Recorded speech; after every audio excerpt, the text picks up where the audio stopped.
இன்றைக்கி ஒரு குட்டி ஸ்டோரி தாங்க பார்க்க போகிறோம். இந்த குட்டி ஸ்டோரியில் பார்த்தீங்கன்னா இது ஒரு மோட்டிவேஷனல் ஸ்டோரி அப்படின்னு நீங்கள் எடுத்துக்கலாம். ஒரு கிராமத்தானுக்கு என்ன ஆகுதுன்னா லாட்ரி அடிக்குதுங்க.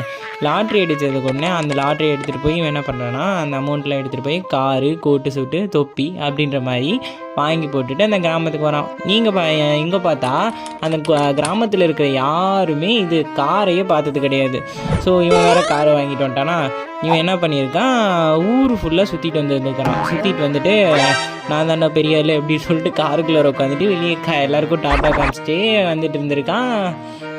அது அந்த ஊரில் இருக்க யாருமே காரையே பார்த்தது கிடையாதுல்ல.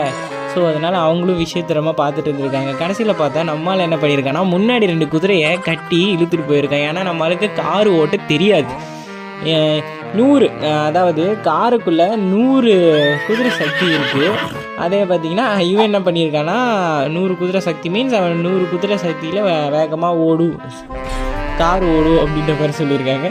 வெளியே இவன் நம்ம வெளியே 2 குதிரையை கட்டி ஓட்டிகிட்டு போயிட்டுருக்கான். நம்ம எல்லாருமே இங்கே இந்த ஸ்டோரியில் பார்த்திங்கன்னா மாரல் என்னன்னு பார்த்திங்கன்னா நம்ம எல்லாருமே இவர மாதிரி தாங்க. நமக்குள்ளார எவ்வளோ சக்தி இருந்தாலும் நம்ம அதை யூஸ் பண்ண தெரியாமல் நம்ம அப்படியே வச்சிட்ருக்கோம் அப்படின்ற மாதிரி தான் இதை மாரல் வச்சு முடிக்கிறேன். தேங்க்யூ.